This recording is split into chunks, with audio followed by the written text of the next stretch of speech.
Yo, what's up guys? Welcome to the channel, welcome back to the channel. This is living in Morris County. Are you considering a move to Madison, New Jersey? If you look online, it's actually really difficult to find anything negatively spoken about the town. But to prepare for today's video, I called everyone that I know who lives in Madison. I actually recently just sold a home in Madison, and I came up with a list of 5 pros and 5 cons that you need to know before moving to town. So stay tuned to the end to see if you still want to move to Madison, New Jersey.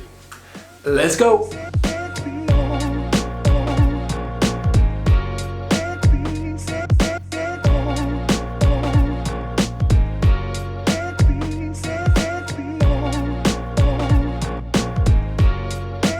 My name is Kevin Saum, and each week I bring you videos about moving to or around Morris County and the surrounding areas. So if that's why you came here today, make sure you give this video a like, tap that notification bell, and subscribe to this channel so you don't miss any of the content that I'm dropping each and every week. I'm also a licensed real estate agent in the state of New Jersey, and as much as I like making these videos, I would like even more to help you with those real estate needs. So that number that's popping up below, feel free to give me a call or shoot me a text, and I cannot wait to help you buy or sell your next home. Alright, to kick off today's video, I want to start off with my first pro for living in Madison, New Jersey, and that's its Walkable Downtown. It's got a very cute, quaint, walkable downtown with a wide variety of different retail shops, eclectic restaurants, and service providers. My most frequented shop in Madison is definitely Hilltop Bikes. If you know me, I'm an avid road cyclist, and I bought my bike there, I do all my bike maintenance there, and it's my favorite bike shop in the area. Sunday Motor Cafe is also a really cool spot to hit up in Madison. It's an old converted car repair shop that they turned into a coffee shop. And a lot of times they're actually showcasing vintage sports cars in the shop or outside the shop as a part of the whole, vibe of the place. They got great avocado toast. I don't even drink coffee, so I get the chai tea latte, but really a great spot if you're into the coffee scene. Shanghai Jazz is another great restaurant to go to if you're into live music. Asian restaurant where you can also listen to live jazz music while you eat. Then you can hit up McCool's Ice Cream after you dine in one of the fine restaurants in Madison, New Jersey. And they also have a farmer's market in town, a beautiful YMCA, and that's just a few of the restaurants and service providers and shops in the walkable downtown area. Now, a con I would say to living in Madison is that although it does have all these great shops and restaurants, I would say that it's still on a smaller scale to that of neighboring Morristown. Now, when I was talking to a lot of my friends who live in Madison, they say that even though there are all those options in Madison, they tend to actually drive to Morristown, which is only 7 minutes away, go to restaurants and some of the shops there too. So I would say that it's just a smaller scale. That could be a pro for you as well. That it is a smaller feel, less urban-y than a Morristown.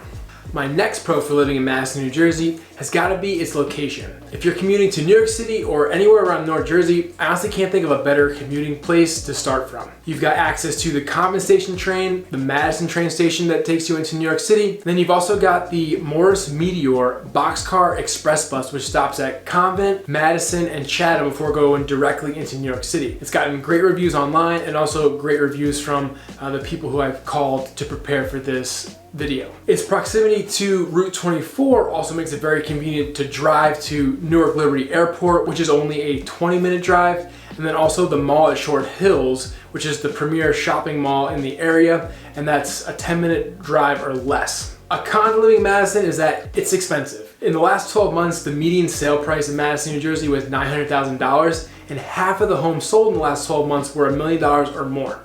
So great location, super convenient, obviously great downtown, but you do pay for it. I interviewed a few families who live in Madison to prepare for this video, and what they all told me was it checks all the boxes for being a family-friendly town. It's got a great YMCA, library. Madison Public School District is an A-rated school district according to niche.com. It's got multiple daycare options in town. And even if you're moving to Madison and you're single, these also check all the boxes for adding great resale value to your home. One thing that these families also mentioned is that at times it might feel a little tight.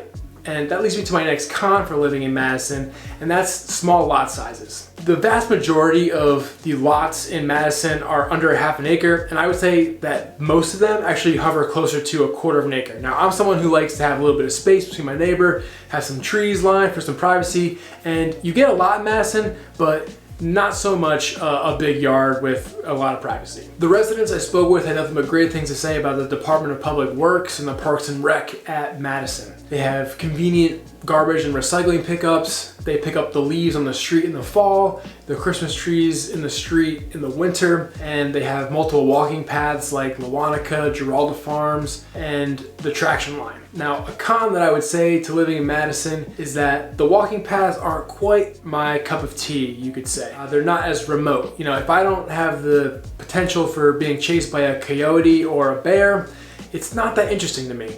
These paths have more traffic on them and less wilderness. But if you don't like bears or coyotes, then this actually might be perfect for you. Madison is also known as the Rose City. And that's because at one point in time, it was actually the #1 producer of roses in the entire world. And the town actually has its own electric department because of the electricity needs of these rose farms over 100 years ago. And from what I'm told from the residents, on the rare occasion that the power does go out, there's extremely quick repairs because they actually employ their own linemen. Now, coming from Randolph, where I feel like the power goes out very frequently and it takes forever for the power to come back on, that sounds great. A con that I'll finish this video with is that there is traffic in Madison. There's really only one main road with a lot of traffic lights and 2 lanes. So it does get congested during rush hour and also not during rush hour. But in comparison to neighboring Morristown's traffic during those peak hours, I would still say it's less congested than Morristown. As we finish this video, I just want to remind you that I am a licensed real estate agent in the state of New Jersey, and I love making these videos, but I love even more helping my clients close deals on their dream homes. And the effort that I put into these videos on a weekly basis is a snapshot of the effort that I put into my clients every single day. So that number is popping up below. Feel free to give me a call or shoot me a text, and I cannot wait to help you out. If you have questions, make sure you comment below, and I'll see you next week.